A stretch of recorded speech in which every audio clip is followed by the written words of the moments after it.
Dengue की करते हैं। मध्य प्रदेश में डेंगू के मामले दरअसल तेजी से बढ़ भी रहे हैं और ये गंभीर होते जा रहे हैं।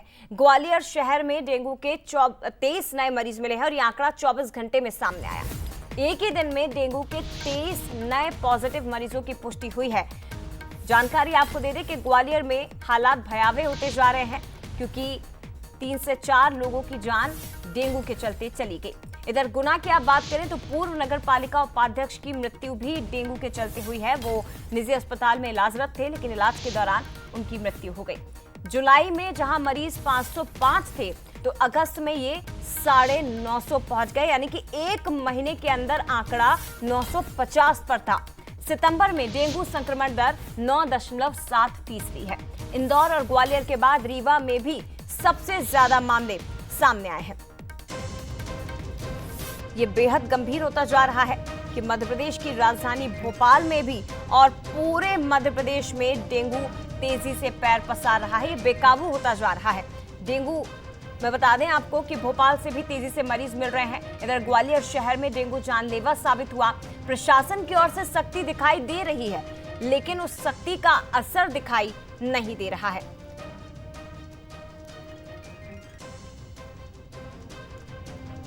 चलिए सीधे रुक करते हैं। हमारे साथ इस वक्त दो अलग अलग शहरों से हमारे सहयोगी जुड़ गए हैं। ग्वालियर से उमेश हमारे साथ जुड़े हैं, इसके साथ ही भोपाल में भी, क्योंकि आंकड़े अब तेजी से बढ़ने लगे हैं। और रंजना दुबे हमारे साथ भोपाल से इस वक्त लाइव जुड़ गए हैं। सबसे पहले उमेश, आपके पास ही मैं आना चाहूंगी, क्या हालात है इस वक्त ग्वालियर में डेंगू को लेकर, क्योंकि लोगों की जान ये डेंगू लेने लगा है। प्रशासन की सख्ती बेशक नजर आ रही है, स्वास्थ्य विभाग भी एक्टिव हो चुका है, निगम घर घर पहुंचकर सर्वे भी कर रहा है, लेकिन वजह क्या है आखिर कि रोकथाम नहीं हो पा रही है?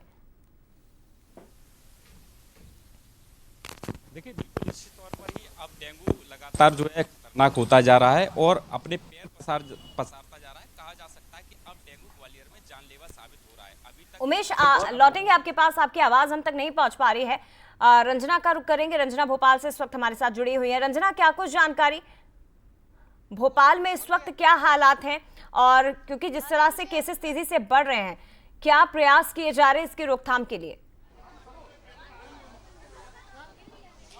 देखिए, जो इस वक्त हम जेपी हॉस्पिटल में ही हैं और जिस तरीके से राजधानी भोपाल में लगातार जो डेंगू और चिकनगुनिया की पॉजिटिविटी रेट 10% से ज़्यादा पहुंच के, उसको लेकर अब स्वास्थ्य विभाग भी पूरी तरह से अलर्ट मोड पर है। और स्वास्थ्य विभाग के अधिकारियों का यही कहना है कि जो जेपी हॉस्पिटल है, यहाँ पर अलग से एक वार्ड चिकनगुनिया और डेंगू पॉजिटिव पेशेंट के लिए बनाया गया है, जहाँ पर उनको आइसोलेशन में रखा गया है। और इसी के साथ ही वो जो मच्छरदानी का जो लगाई गई है, ताकि जो मरीज हैं वो राजधानी भोपाल में ना बढ़ सकें। और इसको लेकर बहुत ज़्यादा जो अवेयरनेस है वो भी विभाग की तरफ से की जा रही है। कोशिश यही है कि जो डेंगू के मरीज हैं उनको बढ़ने से रोका जा सके, और इसीलिए अपने आसपास साफ सफाई रखने को लेकर आज जेपी अस्पताल में एक जो जागरूकता रैली है वो भी आयोजित की गई थी। सर, किस तरीके से इंतजाम अभी हॉस्पिटल में किए गए हैं डेंगू चिकनगुनिया को लेकर?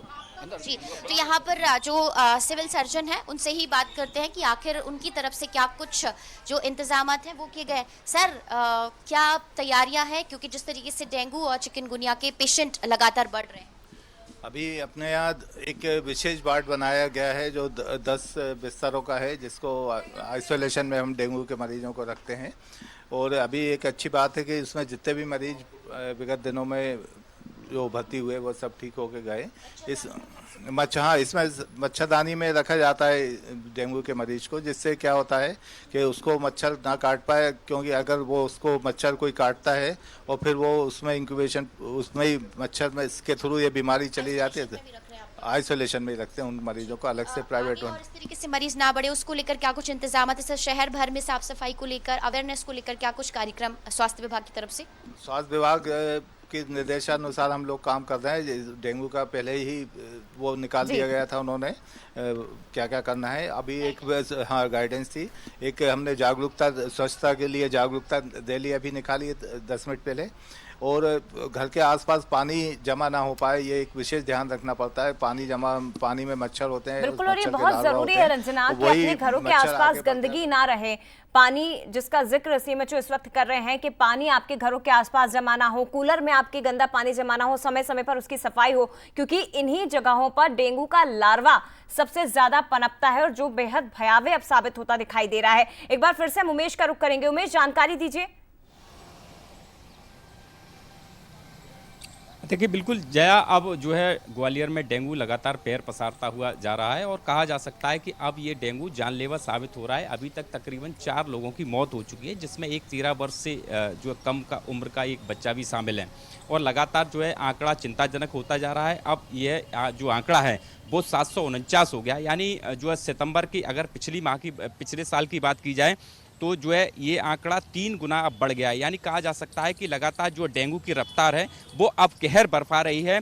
और कहा जा सकता है इसमें एक और बात निकल कर आ रही है कि पूरे सितंबर के माह में तकरीबन 600 मरीज सामने आ चुके हैं, जिसमें 13 उम्र से जो कम बच्चे हैं उनका भी एक बड़ा आंकड़ा है। कहा जा सकता है कि ये स्वास्थ्य विभाग के लिए चिंताजनक है। देखिए जिस तरह से आपने जिक्र किया कि ये लगातार बढ़ क्यों रहा है, तो कहा जा सकता है कि कहीं ना कहीं जो है जागरूकता की कमी है। स्वास्थ्य विभाग ने पहले से इंतजाम नहीं किए थे, यही वजह कि अब लगातार जो है ऐसे स्पॉट हैं जहां पर पिछली साल जो है डेंगू के मरीज सबसे ज्यादा आए थे, वहां इस बार एक बार फिर डेंगू विस्फोट होने जा रहा है और लगातार जो है मरीज निकलते आ रहे हैं, लेकिन वहां कोई इंतजाम नहीं किए गए। यही वजह है कि इस तरह के मामले अब सामने आ रहे हैं। अब हालांकि जो है स्वास्थ्य विभाग दावे कर रहा है कि जहां फॉगिंग की जरूरत है फॉगिंग की जा रही है, लार्वा का सर्वे किया जा रहा है, तकरीबन 302 घरों में लार्वा पाया लेकिन गया ये है। बात बिल्कुल सही है उमेश कि पूर्व में जब केसेस बढ़ रहे थे उस समय अगर कंट्रोल कर लिया जाता तो शायद ये विस्फोट ग्वालियर शहर में नहीं होता और अब जिम्मेदारों की नींद भी खुलती दिखाई दे रही है। फिलहाल शुक्रिया आपका उमेश जानकारी के लिए और इसके साथ ही